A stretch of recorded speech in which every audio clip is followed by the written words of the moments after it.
So the other day I made a post about feeling stuck with a 3% interest rate, but I never told my personal story with my experience. So here it is. So we bought a house back in 2016. It's a little 3-bed, 1-bath, about 1,000 square feet. We got it for 80 grand, which I know sounds crazy, but at the time it was perfect. You know, we weren't super picky. We just didn't want to rent. So definitely not glamorous by anybody's standards at all, but it was a roof over our head and the monthly payment made sense for us. And then in 2021, when interest rates went down, we were able to refinance, and we got a 2.8% interest rate, and we were actually able to do something called a cash out refinance, where we were able to actually lower our monthly payment with that new interest rate, and then actually pull enough money out with our equity in order to redo all the windows and all the flooring. The house was honestly perfect for us for quite a long time. And then, you know, once we had Cleo, you know, toys started to pile up. Obviously, our crap started to accumulate, and we just felt like we needed a purge. So like we ended up getting like 3 or 4 dumpsters over the span of a couple years, just feeling like we needed to get crap out of the house. But really what it was is we were just starting to outgrow that house. I mean, it had served its purpose, but our lifestyles had changed and the house hadn't. And then on top of that, we knew that we were gonna want another kid. We just knew it was not gonna happen in that house. So obviously before we could actually do anything, we had to know what numbers we were working with. So, you know, me being a realtor, I was able to just pull the comps really quick, look at our loan balance, see what values are doing in the neighborhood.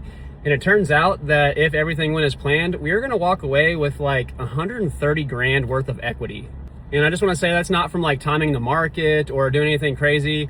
It was literally just being in the house for long enough to let time do its thing. Obviously we got lucky with the whole COVID thing and prices going up like crazy, but we just took care of our property. We did reinvest a lot of money into the property and really make it a lot nicer than it was when we personally bought it. And really just all that equity just came from doing the right things for long enough. And so with all that equity we built up, we were able to roll it into our next property. And yeah, our payment did go up by quite a bit, but honestly for us, it was worth it. We were starting to feel kind of stressed and almost like claustrophobic in our old house, and we just knew what we wanted, and we were okay with increasing our payment for the time being to, you know, get that quality of life that we were looking for. So I really only tell that story because if you bought your house like in 2019 or before, you're probably sitting on way more equity than you think you are. And I know that 3% interest rate is really, really tough to hold on to. Believe me, I've lived it. I know how it feels. But at the same time, you can't just let your life keep passing you by just because of a 3% interest rate.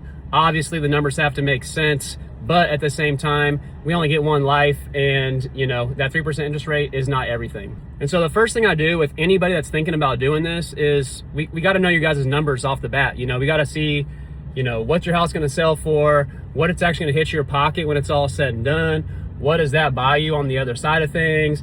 Does that payment feel comfortable for you guys? Like really just paint a full picture so you actually know what you're getting into before we even start the process. And honestly, sometimes the numbers don't make sense, and like that's totally cool, but you never would have known if you never reached out in the first place. And usually people are pretty surprised when they actually get a full picture of everything, what that actually looks like. And it can actually get pretty exciting to start picturing what life could look like in the future. And so if that's something you're curious about, seriously, it's super casual. I promise you, like pinky promise you, I am not going to pressure you. The number's going to make sense or they're not. Only you know that. I'm just here to help you guys out. And so if you want to talk numbers, you know how to get a hold of me. And for all my people that are not currently in the market, please, please, please do me a favor. Keep your ears open. Keep your eyes peeled. If you hear or see anybody thinking about buying or selling real estate, I would love an introduction. It helps me out, and it definitely helps your friend out.